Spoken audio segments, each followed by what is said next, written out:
Welcome, guys, to another session. Today, we're going to be talking about family systems and generational trauma. Okay, this can be a very heavy topic for some, but I think it's a very necessary topic to understand, to bring awareness, and to be able to make change. And I want to talk about these two things from the angle of organization, um, home organization, home decluttering, the way you manage your time, the way you manage your self-care, um, basically from an intentional living angle. Okay, my goal today with you guys is to just bring awareness to this area, that is family systems. I want to describe what they are. I want to talk about maybe the ones that you received when you were little and what they did for you, and also talking about generational trauma, what that is, how are we passing that from parents to children, and how we have the ability to do something different, how we have the ability to question, to heal, and to move forward in a different way. And I'm going to be talking about very specific and practical ways that I have seen in my work of helping others declare their homes, declare their lives, manage their time, and all the resistance, all the emotional self-regulation piece that it is necessary every time we are approaching a change, every time we are deciding to do something different in any area of our lives. We're gonna face that resistance, we're gonna face those beliefs, we're gonna face the stories that we tell ourselves of what can be done, what cannot be done, what's good, what's bad, and all of those things we learned them when we were little. We learn them from our parents, from our grandparents, from the society around us, from school, from our environment. Whatever that environment looked like for you, you learn things along the way when you were little because you came to this world in a specific country, in a specific city, with a specific religion, with a specific society, and you learn to understand the world from that view, from that angle. And depending on your family systems, depending on how your father was, your mother was, the others that raised you, if you didn't have parents or if you didn't have both parents. So that environment where you grew up in is that environment where you learn how to view the world, where you learn how to express love, how to maintain your physical spaces, how to practice self-care, how to appreciate music, hobbies, things that you saw other people doing and modeling for you, and maybe things that you never saw that you wish you would have seen. So it's very important to bring awareness to this, and this is what I want to do today in this session. Okay, but before getting started, let's just transition into this session with a little bit of sound. I want you to come and be present. I want you to relax, and I'm gonna do that playing my singing bowl, my Tibetan singing bowl, just for a few seconds. And I want you to close your eyes if you feel like it and enjoy the sound and just come to the present moment with me.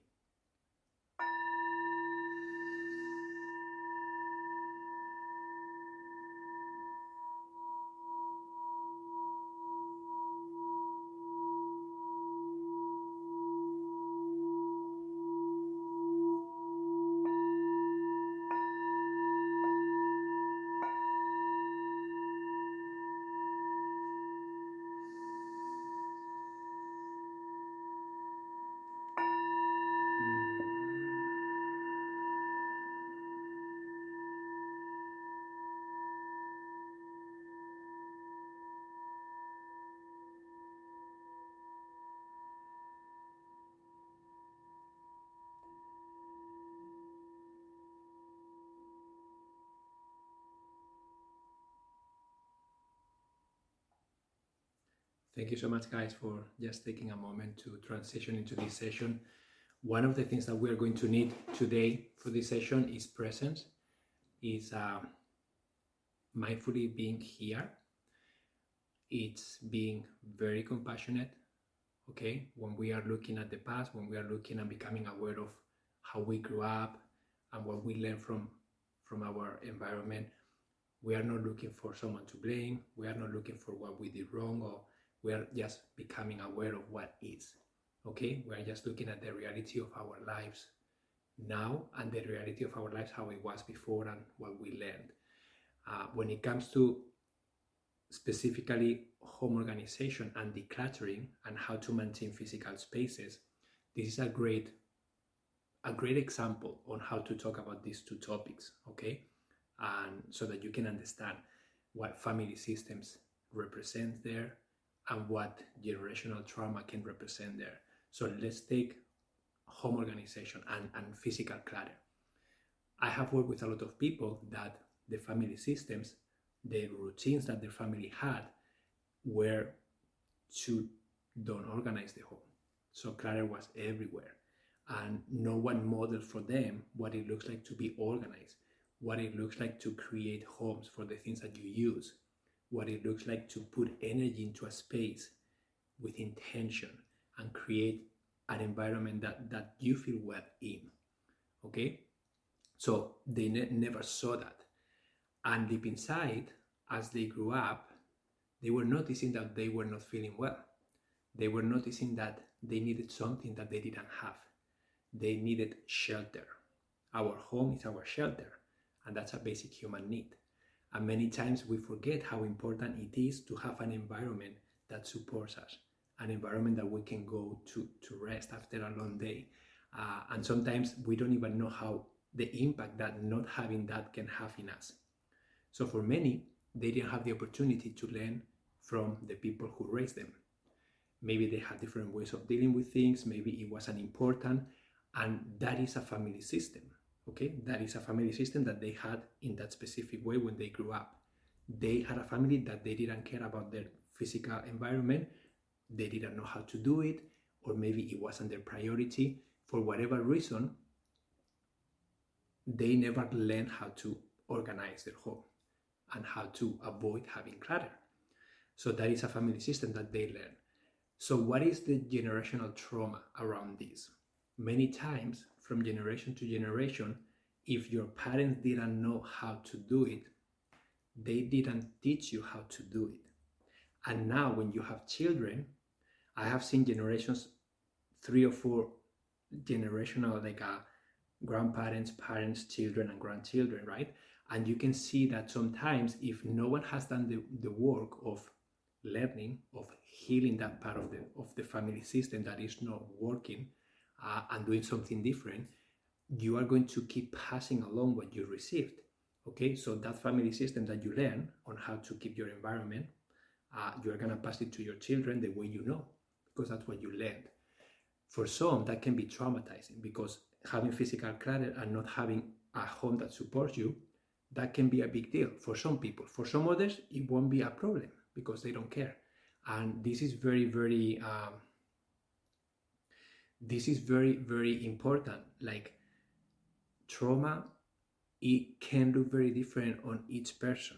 Okay, the same event, in this case we're talking about physical clutter, but an event can be traumatizing for some people and can be not a big deal for other people. So when we talk about trauma and what that means, trauma means how you react to that event, how the specific person reacts to that event. So same event can produce many different reactions in different specific people. The same event can be traumatizing for some, can be not a big deal for some, and can be nothing for others. Okay, so understanding that is something very subjective. That is something that is going to change from person to person, how they react to that event, to that reality, to that family system. But what I'm going with here is that if you don't feel well, if you feel like you want to change something, what you are really doing, you are questioning that family system, you are becoming aware of it, you are exploring the possibilities that are in front of you to do it differently, to have a different approach, and then you are changing, you are doing something different, you are creating a new system, a new belief, a new routine, a new habit You can call it however you want, but basically you are moving forward in a different way. And I will say that to me, that means that you are healing. You are healing something that you didn't like, something that was producing emotional uh, like reaction triggers to that event. You are healing that and doing something different. And then you are going to be able to model to future generations. In my case, I have a daughter. So if I learn something from my family systems that I don't like, that is not serving me anymore, and I find that it's not something I want to transfer down, I can choose to heal that piece, to become aware of it, to decide how to move forward in a different way, and try to do my best to transfer something a little bit different, at least a little bit different. I'm not saying that I can heal 100%, and I'm always going to cause some sort of trauma, whatever, to my daughter, even if I don't know. Because even if I do my best, there will be always things that she won't like from me, most likely, that I'm doing wrong, that are affecting her. But at least I can transfer, I can change a little bit of that trauma that I receive, or that family system that I no longer like, or I want to change. Okay? So when says, or you, that it was overly organized obsessively. Family was OCD. Yeah, this can be the same thing. So sometimes being having physical clutter can have an impact on you. Sometimes being on the extreme of severe OCD about how things need to look like, perfectionism, cleanliness, high standards, all that can have a huge impact on you, the same way that having too much clutter can. So again, we are talking about specific events, specific situations that can have a very different impact on different people. I also have worked with people who have been raised in homes that were like that. They were very methodical, very too much OCD, too much high standards about how things need to look like, to the point that the person is rebelling to that, and then they decide to have clutter, and that's their way of rebelling against that family system that they don't like. Okay, the problem with that, and this is a very specific client that we work with, is that that way of rebelling to that family system that she didn't like, it wasn't serving her, because having physical clutter in her home was causing her problems. But when we did the session, and she hired us for us to help her, she didn't know how deep the physical clutter was. And we together discovered that having physical clutter, she was actually creating that clutter to be able to rebel against a family system that she didn't like, and she grew up in for many years, and she hated it. So right now, unconsciously, she was creating physical clutter as a form of saying, F you, dad and mom, for forcing me to do things in this way, for putting me in a box, for not letting me express myself the way I needed, for not being able to have my own space and control of that. So all those things were down there, and she was creating physical clutter to rebel against that, so that when they came to see her, she would get a reaction from them, a negative reaction that she really wanted. She wanted to bother them, because that was her way to rebel against that family system. So a really good way to heal that is to become aware of it, to really understand, why did my parents do that? Why did the people in my life when I was little, why did they decide to do that? And there is always a reason. And that's why I invite you to be very compassionate, very forgiving, and very understanding, because I believe that we all do the best we can with what we know. And at that time, most likely, that's the best they knew how to do. They didn't do that intentionally to traumatize her. I'm pretty sure it wasn't the case. I'm pretty sure that was the dynamics that were happening for specific reasons, but they had a huge impact on her. So that's her opportunity to what she's doing. She's realizing this way of being, of causing clutter in my home that is affecting me and my family, is not serving me. And I need to find a different way to heal this wound that I have, this trauma that I have from that family system that was created and that was imposed on me. Is this making sense so far, guys? Are you understanding what I'm trying to communicate here? Just let me know in the chat if you are getting this. One sibling has a different experience than their sibling in their childhood within the same family. Yeah, absolutely. Two brothers and sisters can have a completely different reaction to the same event. And that's why these family systems and this trauma can look so different person by person, because it's very subjective. Also, if you feel like your parents value you only when you have your approval, you want to test them with your messy space. Yeah, absolutely. My mother's house was spotless, no clutter, ever. My bedroom is always cluttered. It's clean but cluttered with books, and I have to move home in June, but find the cluttering overwhelming and can't start. Yeah, so Robert, it's normal. And again, physical clutter can mean something different for each of you. And it's very important to really define what does clutter mean to you. And is clutter bothering you? And if it is, then what do you want to do with it? And this is your personal choice, okay? Because physical clutter can look different for each person. And some people don't need to do anything with clutter. They don't care, it doesn't bother them, and they function. Some other people, they are very affected by physical clutter, and they want to do something around it. So this is many times how you react to clutter can come from understanding those family systems. Sometimes people who are very anti-clutter to the extreme that they are OCD, I'm sure there are reasons behind of why they need to control things so much. People who are on the extreme of maybe don't worrying about physical clutter to the point that it is affecting them, I'm sure that there are reasons why they are letting clutter build up to that point. And this is all about understanding. This is all about choosing, taking ownership of what you are choosing, and start healing what you need to heal. Start understanding, where did I learn this from? Okay? What would I like to change? Is this belief, is this story that I'm telling myself that I learned when I was little, is this true? Is this something that I want to define how I live? And you get to define that. You get to say yes or no, and you get to heal, to change, to transform, to process in whatever way feels good to you. And then you're going to pass that along to future generations, or to anybody who has the opportunity to be in your presence, to share space with you, time with you. Maybe this is a flatmate, maybe this is a co-worker, maybe this is your children, maybe this is your parents, maybe this is your siblings, your fiance, your wife, your husband, whatever, right? You have a huge opportunity to really have an impact in other people in a different way of what you learned. I grew up in a household highly critical, no affection ever, or words of encouragement or love. No love or affection shown ever.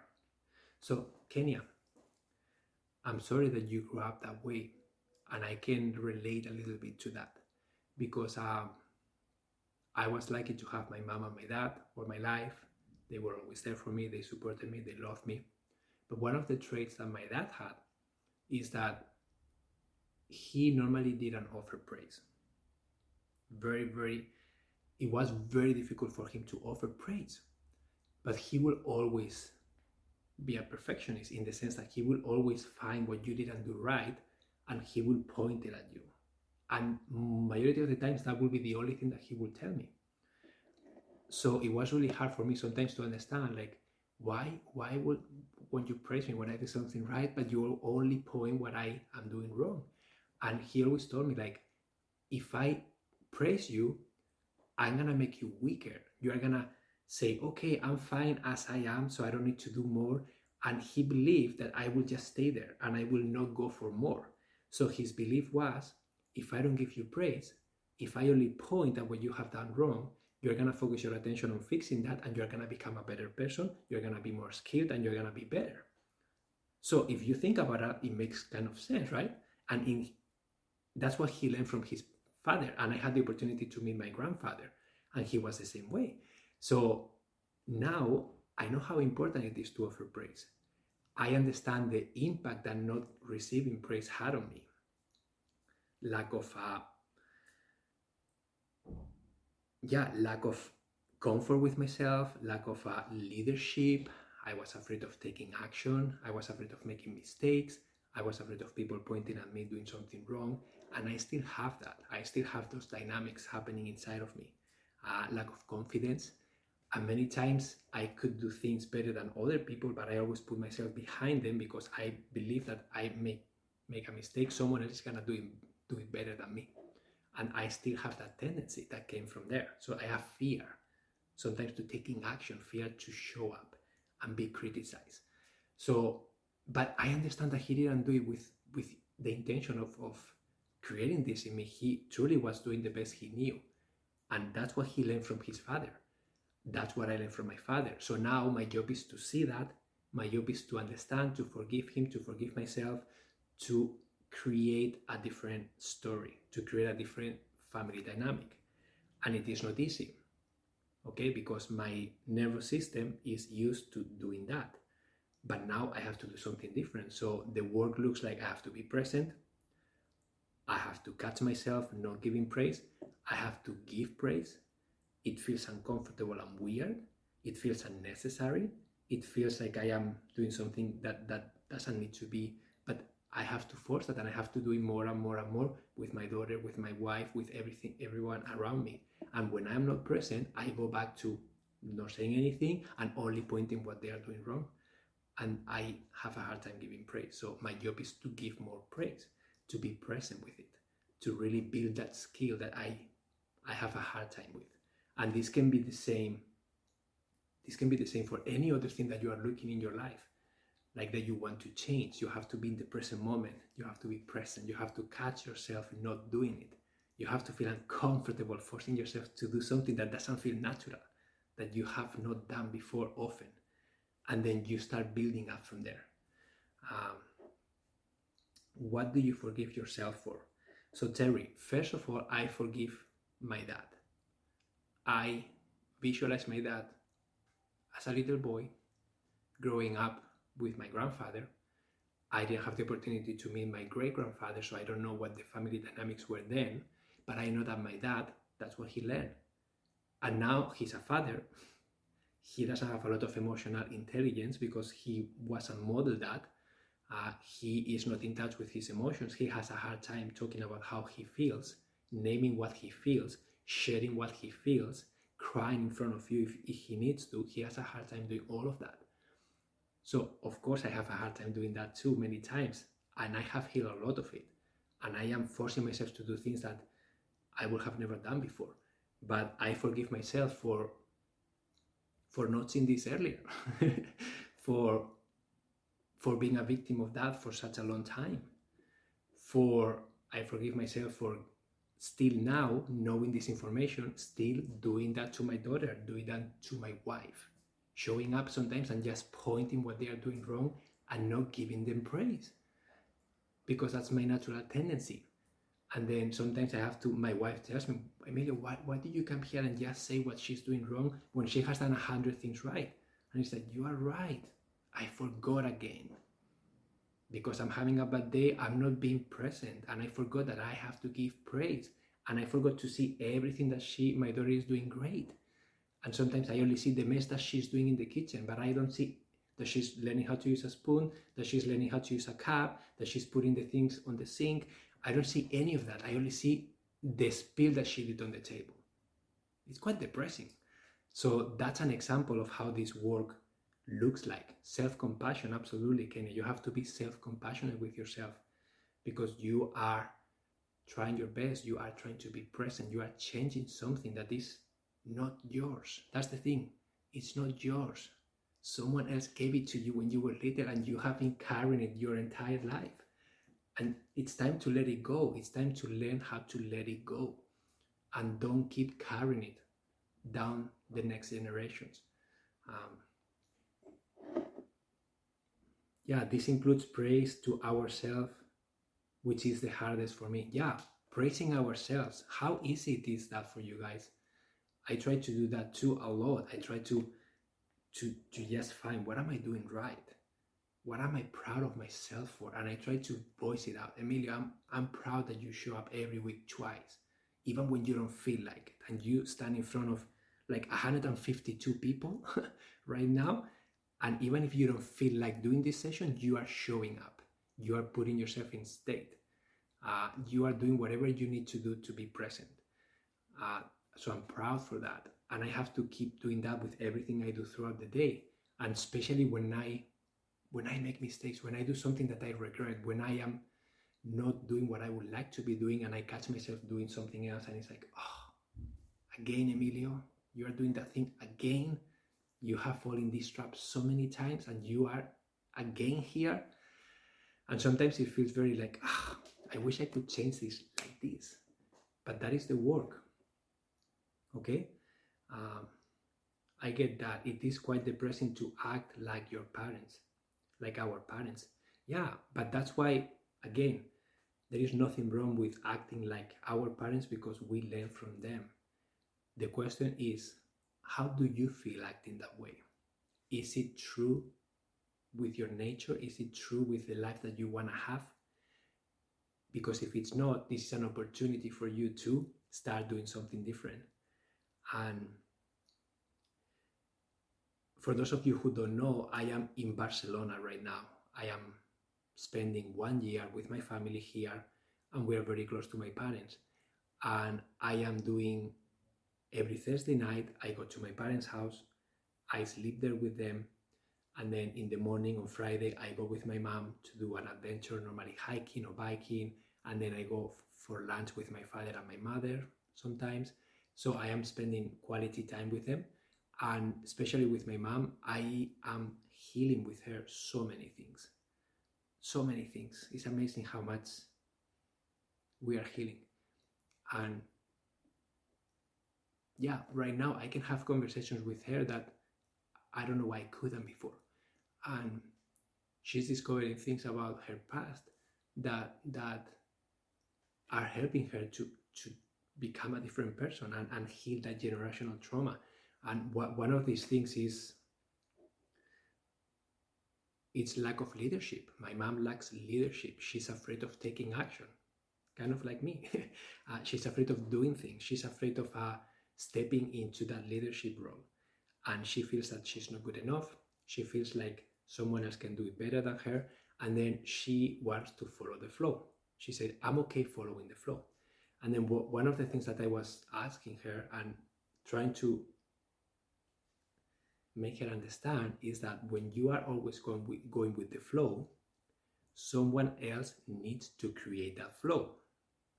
So we went on a trip, Samantha, myself, my mom, and Eva, and we had to decide, we rented a camper van, so we had to decide where to stay for the night. We had to decide where are we gonna drive to, what are we gonna eat, what activities we're gonna do along the way. So as you guess, there are a lot of decisions to be made. And many times I was frustrated. I was frustrated with her because I could sense that fear. I could sense the anxiety that she feels when she is presented as the leader and she has to make decisions for all of us. She can feel the weight of, I'm gonna make a decision that maybe they're not gonna like it, maybe it's not gonna be good enough, maybe they want to do something different. So she was second guessing her a lot and she didn't want to make any decisions. But then I told her, Mom, if you don't make a decision, you are taking that burden and you are placing it on us. And every day we are forced to make those decisions for you because you want to go with the flow. But that's not I don't want that. I want you to say what you want. I want you to express the needs that you have. I want you to be yourself and express and share what's true to you. And she has a really hard time doing that because she was never allowed to do it. So that's one piece that shows up. And then the other day we went on a bicycle trip and I remember I told her, like, from now on, you are the leader. I am here with you. I'm gonna follow you. I will not make any decisions. And I could sense how she was looking at me, and then her shoulders did this automatically. She was on the bicycle and then she looks at me and then, okay, so I guess we can go this way. And then I say, we can go this way. And then, you wanna stop in that restaurant? You wanna stop in that restaurant? I was a mirror for her for like 2 or 3 hours. And she was just so tense. And then I was asking her, like, what's coming up for you? And then she was feeling frustration. She was feeling rage. She was feeling all sorts of emotions. And then I was telling her, Mom, I have no expectations. I don't need to do anything. You are not going to do anything wrong. You are not disappointing me. I will not criticize any decisions you make. I am just here with you and I will follow you wherever you go. I don't care. I have to leave home at 5 p.m. Until then, I am yours. Do whatever you want. And she just couldn't take it. She just couldn't handle it. So we struggled through getting lost through the city. We passed 5 restaurants until she decided to sit on one place. And she was practicing taking that leadership. She was practicing feeling the weight of the decision making, the weight of maybe disappointing me. But I told her, like, Mom, you are with me. I will tell you if you are disappointing me. I will be completely honest. And if I have expectations, my job is to voice them out. Okay, so you don't have to worry about that with me right now. This is safe. I want you to practice. And then she did that. And then from there, we had a really long conversation during lunch. And every time we meet, we are uncovering layers and layers and layers and going down to when she was 3-4 years old, why she learned that, where she learned that from, all the fears, where they come from. And it's just uncovering things and things of all those family systems and all the trauma that those family systems caused her. And now we are uncovering, becoming aware, healing those pieces and stepping into something different. But it is very difficult. Sonja says, it is so hard for me to make decisions. I get this completely. Sonja, so I invite you to put yourself in a position where you are going to take decisions and do it in a way that feels safe for you, okay? Don't go with a group of 10 people and then start making decisions, having 10 people maybe telling you that you are doing it wrong. Start doing something that feels good. Maybe go by yourself and start taking ownership of what you are doing. And then after that, maybe invite just one person that you feel comfortable with and even tell them what you are doing. Hey, I am practicing my leadership skills and I would like to have company to do this. Do you want to go for an adventure with me? And then start practicing that. Start noticing what shows up. Start noticing why that is showing up there. Start becoming aware. Sit with that discomfort. Kathleen says, I am very critical of myself and others. I feel like I can change the way I act in that way, but I can't change the way I am. So Kathleen, let me tell you one thing. You say that I feel I can change the way I act in that way, but I can't change the way I am. Anytime you change the way you act, you are changing who you are. And every present moment, it's an opportunity for you to become someone else. Okay? You can become someone else by doing something different. And this is really helpful if you start visualizing. Visualization is so powerful because you sit in meditation, you close your eyes, you pick a very specific topic, a very specific experience that you would like to reflect on, that you would like to act differently on. When you are doing that, you are using your metacognition. This is an executive functioning skill that allows you to think how you think. So basically, you are paying attention what you think, you are paying attention how you act, you are paying attention how you feel, you are reflecting, and you are in the present moment. So you do that, you close your eyes, and then you visualize yourself in that situation. And then you reflect about what are the things that I didn't like, how did I feel? And then once you are clear with that and you can accept it and you can forgive yourself for what happened because you cannot change it, then you visualize yourself in a future situation, similar situation, and then you start using your cognitive flexibility to think about what are other options that I could choose. If this situation happens again, what can I do differently? And I promise you that when you start thinking about that, your brain is acting like as a Google search. When you go to Google, you type a question, Google is going to give you answers. The more specific the question, The better the question you ask, the more refined the answer you're going to receive. Think that your brain is the same thing. When you are present and you start thinking about the possibilities, your brain is going to start looking for those possibilities. And you are going to start tuning in with different outcomes that you can create for yourself. And those outcomes are going to come from you acting differently. Okay? But you need to catch yourself first, and you need to decide and be present and be really mindful about what you are trying to watch yourself doing. And this is the more specific you can be, the more progress you can make, okay? So for example, you can say, this week, I am going to watch myself. How often do I give praise to my daughter? Boom, very specific. So every day I put a reminder in my phone. I write a post-it note somewhere that I can see it. I do something to remind myself of what I would like to do this week, okay? Or this month, or this day, whatever, how much you want to do. And then you start thinking, okay, this morning I woke up, it was my time to be with Eva, I took her to school, did I praise her on something?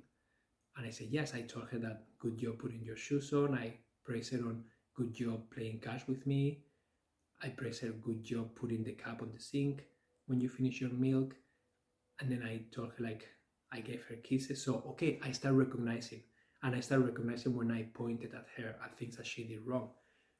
So that's a way. And then if I have a situation where I couldn't do what I wanted, I will sit with it and I will reflect.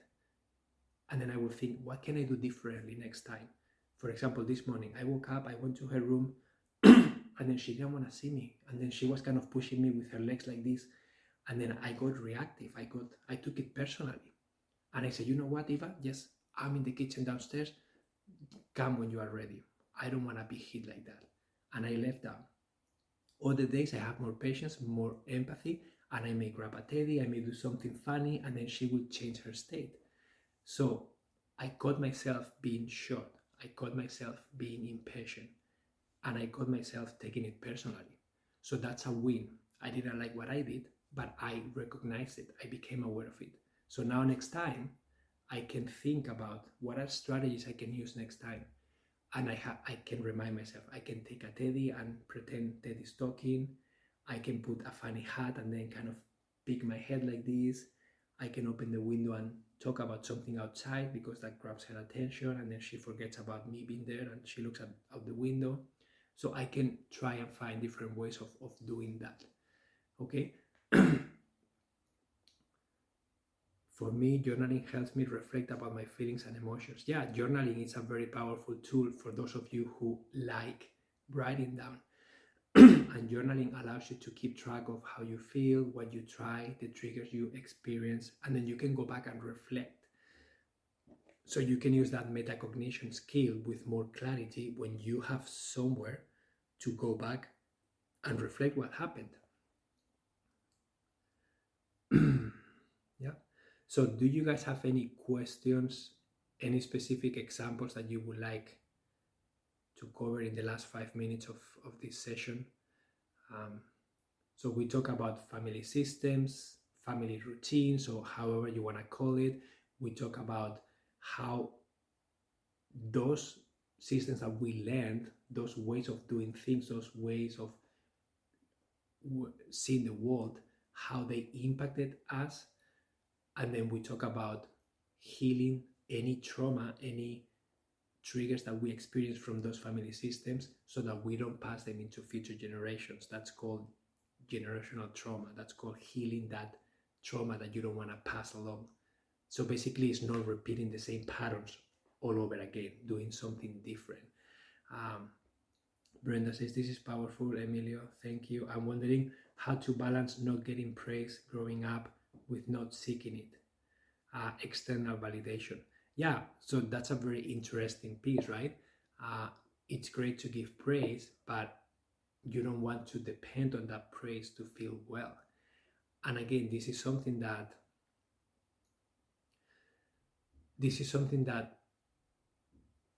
sometimes comes with you feeling whole, with you doing self-care, with you doing mindfulness.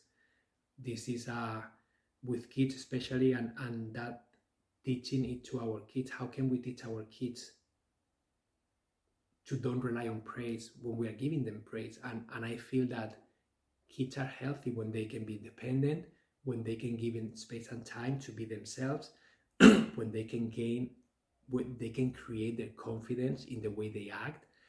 And many times as parents, our job is to try and let them be who they are and stop conditioning them so much. Stop imposing things on them.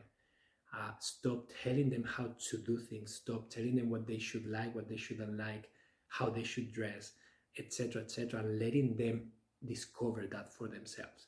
Many times as parents, we forget that kids, even 3-4 years old, they are independent people and they have the right to be themselves. They have the right to do things however they feel they want to do them. Of course, there are boundaries needed. Of course, there are safety. But many times I catch myself forcing my daughter Eva, she's 4 now, forcing her into doing things a very specific way. And then I realized, like, why am I forcing her to do this specific way when there are 100 ways of doing this? Why do I need to micromanage that? For example, how she puts her shoes on, how she puts her jacket on. There are so many things that there are many ways of doing it, and I find myself, no, I want you to do it this way. And it's like, why? So that's a great opportunity for me to catch myself forcing that. And when I give her space, when I talk to her, when I ask questions like, why do you do that way? She always has amazing answers. And then I get to learn. And sometimes she needs to fail. She needs to do something in a completely wrong way so that she can learn, and then she can feel confident next time doing it differently. But if we don't give them that space, if we don't allow them to like experience and fail and do whatever they need to, I feel that we are preventing them from feeling confident, from experiencing, from doing what they need. And then they may feel more dependent on you. And then they may feel more dependent on you giving them praise because they are unsure. So that's why sometimes it's very important to give them space, to remember that they are independent people, to remember that they don't need to put their shoes in a specific way, they don't need to do things in such a specific way, and question yourself, where is this coming from? And is it really necessary?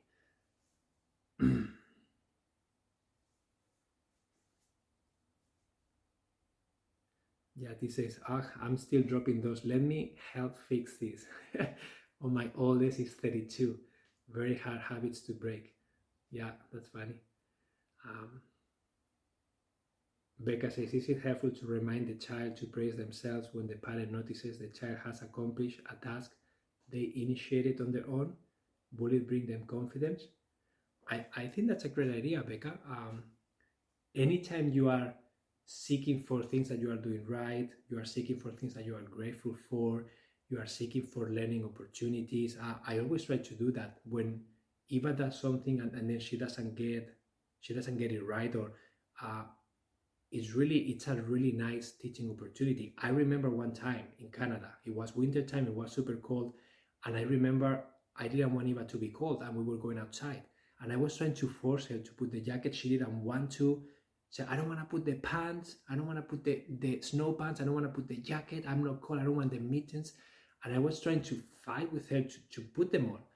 And then I remember that Samantha stopped me and said, Emilio, just choose your fight. And I said, what are you talking about? I said, why are you fighting for? I said, because it's really cold, so let her go out. Let her ask you when she's cold.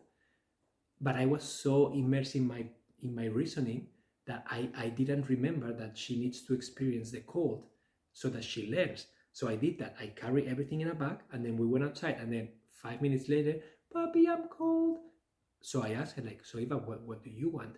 I want my mittens. Okay, so where are they? I don't know. I said, Mira, Papi brought them this time, but next time you have to remember them. So she put them on, we put the jacket on, and then I asked her, like, Eva, next time we want to go outside and it's winter time, what do we need to do? And then she told me, we need to put our snow pants, we need to put our jacket and our hat and our mittens, Papi, because it's really cold out.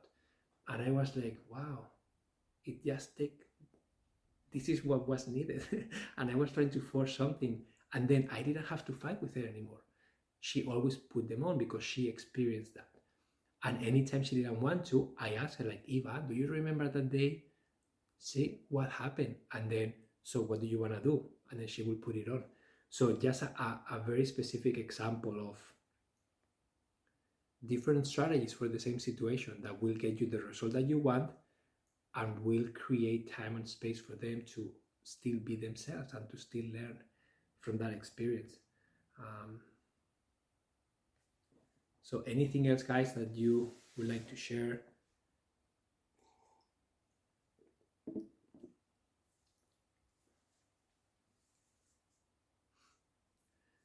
Yeah, this topic about habits, about family systems, about all the emotional processing around this topic is something that I cover in all the courses that I create and all the sessions that I do. I always try to cover this side, this mental and emotional angle, because they are very important. Even if you are trying to declare your home, if you are trying to manage your time, if you are trying to manage your self-care or apply minimalism to your life, or understanding your executive functioning skills and how you operate, those are all courses that I have here that you can take. And in all those courses, I always include some piece of this, because we learn about life when we were little, and sometimes we do things the way we do them because of that conditioning, the things that we learn, those systems, that structure that we learn. And sometimes our job is to question it, to become aware of it, to accept it, and then to change it if we want to heal it, to do whatever processing it's necessary so that we can move forward in a different way. Okay?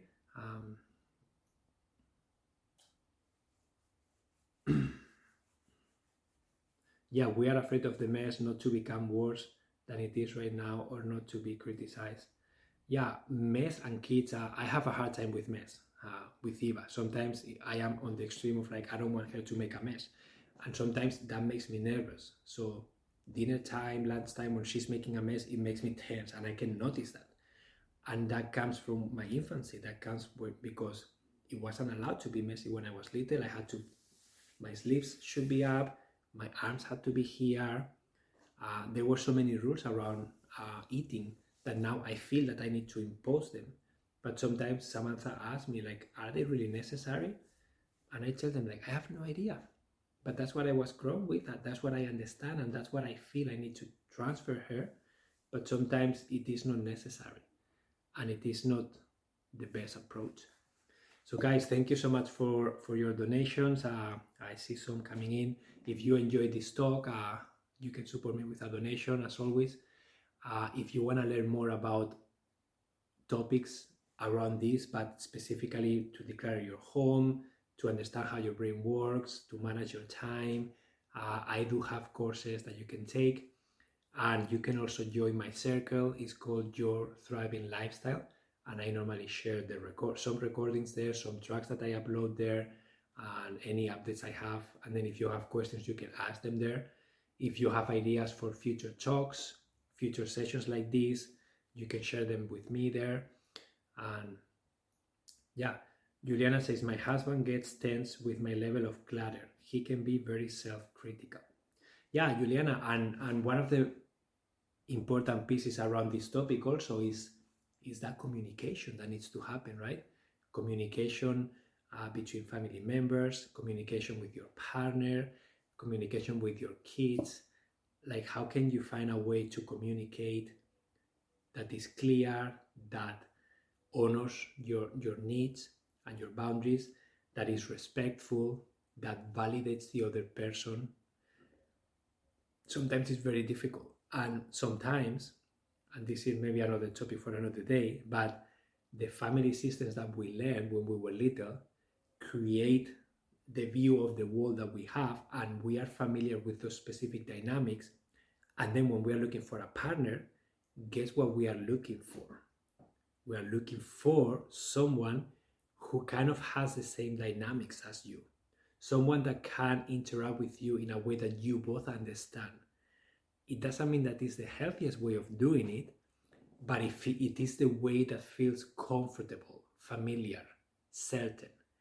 And sometimes we get together with people, and then when we start growing together, we realize like that we start clashing, but then we realize that we are with that person because we chose them because of that conditioning that we had when we were little. And this is something that Samantha and I learned in a couple session that we did, and it was so true.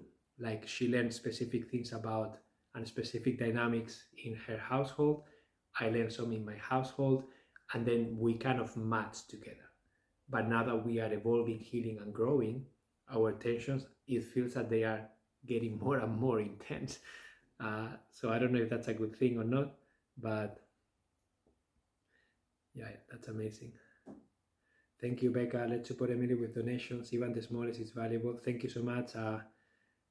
Emilio, check out Senor Wences and his puppetering on YouTube. Okay, I will give that a look.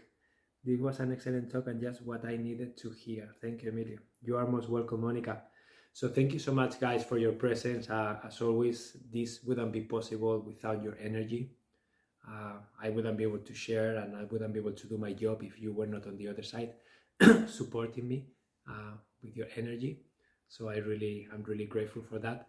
I hope that this was helpful. I hope that this planted a seed in your head about what can you do to bring awareness to those family systems. What can you do to start healing what you need and want to heal, and hopefully you start, or you follow the journey that you already started, to just go further and further. And together we are healing ourselves, we are healing our families, and we are healing the world together. Because that's what we need. People becoming aware, people willing to change, willing to become better, willing to find better ways of doing things, and being more in touch with us.